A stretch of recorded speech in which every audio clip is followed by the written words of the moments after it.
Today, we are diving deep into the hidden science of influence.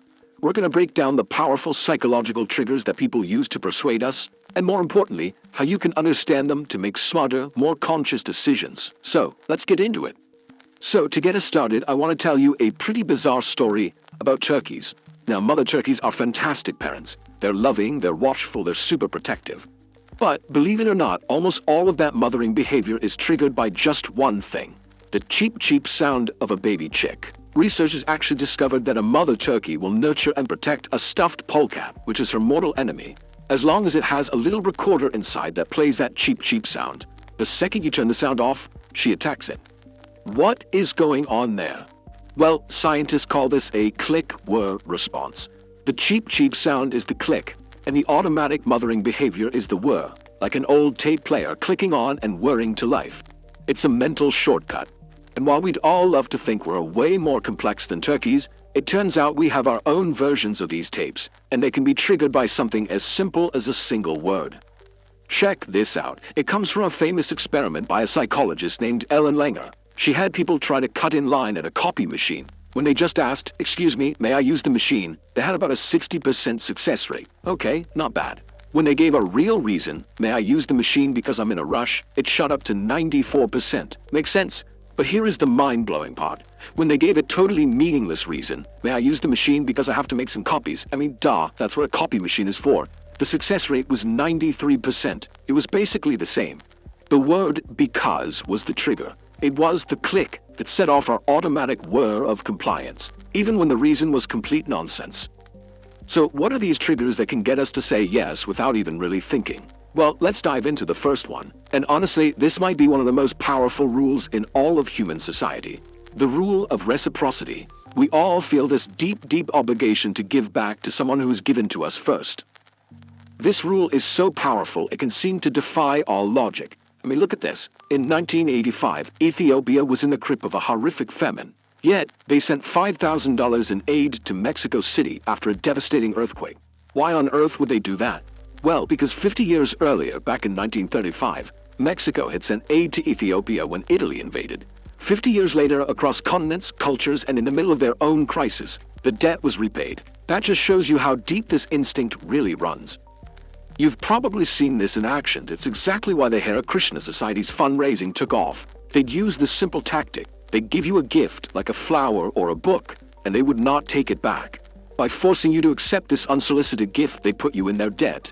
They triggered that rule of reciprocity. So now, when they ask for a donation, it feels incredibly awkward to say no. They made themselves a benefactor before they became a beggar. It's a brilliant strategy. And this rule doesn't just work with gifts. It works with concessions.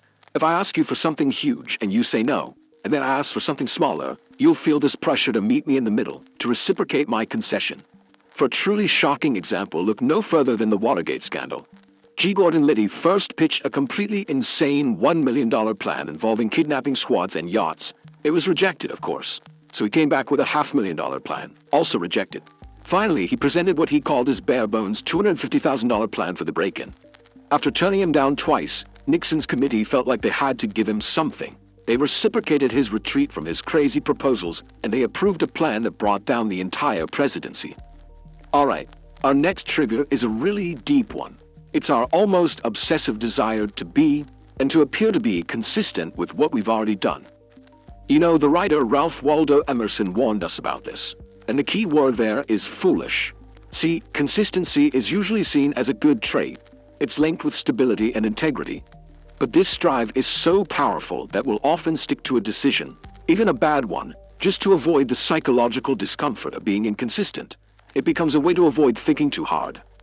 If you want to see this in the wild, just go to a car dealership. They are masters of this. It's called the lowball tactic. Here's how it works. They get you to decide to buy a car by offering you a fantastic, unbeatable price. That's the hook. Then, they get you invested. You fill out the paperwork, you figure out the financing, you take it for a test drive, you start imagining it in your driveway. You are building all these new reasons why this is the car for you. Then, right before you sign, the salesperson comes back with a sad face. "Oh, there's been an error in the calculation. The price is actually a few $100s more."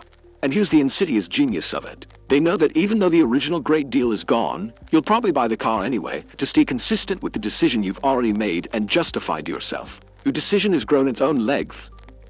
Okay, on to the next one. A principle we are swimming in every single day. Social proof. Put simply, it means that when we're unsure how to act, we look to see what everyone else is doing. We just assume that if a lot of people are doing something, it must be the right thing to do. I mean, just think about laugh tracks on sitcoms. Let's be honest, most of us find them annoying, we know they're fake, so why in the world did TV producers still use them? Because the research is clear, they work. Even when we know the laughter is completely artificial, hearing it actually makes us laugh more and makes us rate the jokes as being funnier. We are taking our cue, the social proof, from a completely fake audience. Click. Now, social proof has a much darker side. Take a look at this number, 31%. What do you think that represents? It comes from a classic study on what's known as the bystander effect. When a single person saw a student having a seizure, they helped 85% of the time. But when there were 5 bystanders present, the victim only got help 31% of the time. In that moment of uncertainty, everybody was looking to everybody else for cues. And since nobody else was doing anything, the group concluded that doing nothing was the correct response. It's truly chilling. And this drive can lead to some really strange behavior. There's a famous case where social scientists infiltrated a doomsday cult. This group believed a spaceship was coming to save them before a giant flood destroyed the world. Before the big day, they were super secretive. They avoided any kind of publicity. But then, the prophecy failed. The flood didn't come, the spaceship was a no-show, and you'd think they'd all just quietly go home, right? Nope. They did the exact opposite. They immediately started calling newspapers, trying to get on the radio, desperately trying to recruit new members. Why? Because with their physical proof shattered, the only proof they had left was social. If they could just persuade others to believe, then their belief must have been correct all along. Alright, let's round out our toolkit with a rapid-fire look at the last 3 major principles of influence: liking, authority, and scarcity. Now, this first one, the liking rules, seems so obvious, right? Of course, we prefer to say yes to people we know and like. But its power is really easy to underestimate. It's the entire business model behind things like Tupperware parties. The company figured out that it's way harder to say no to your friend who's hosting the party than to some random salesperson. It's also why a good salesperson will immediately try to find some common ground with you. You're from the same town, you like the same sports team, anything to build that quick connection and get you to like them. Next up, authority. From the time we're born, we're taught to obey legitimate authority. But the problem is, our brains take shortcuts. We often respond to the symbols of authority, a fancy title, a uniform, instead of actual expertise. And this story, which is unbelievably true, is the perfect, if hilarious, example.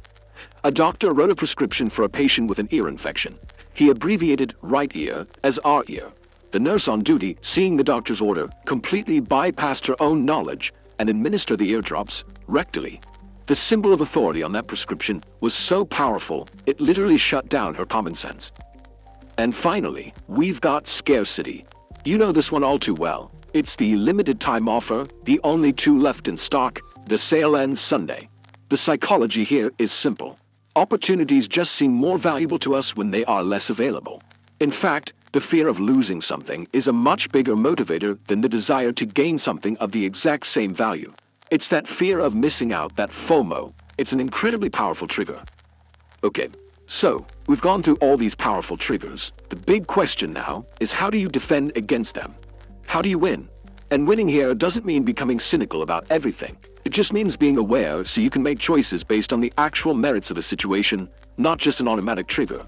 Really, the absolute best thing you can do is learn to recognize that feeling in your gut, that little tug when one of these forces is at play.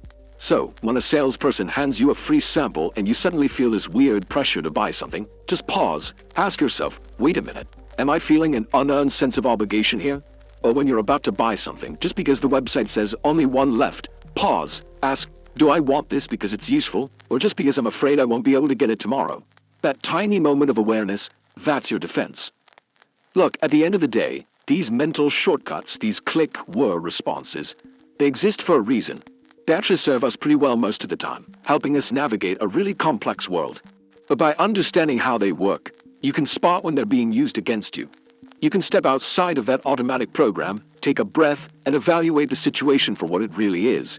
You get to decide whether to say yes or no. And that right there, that is how you win.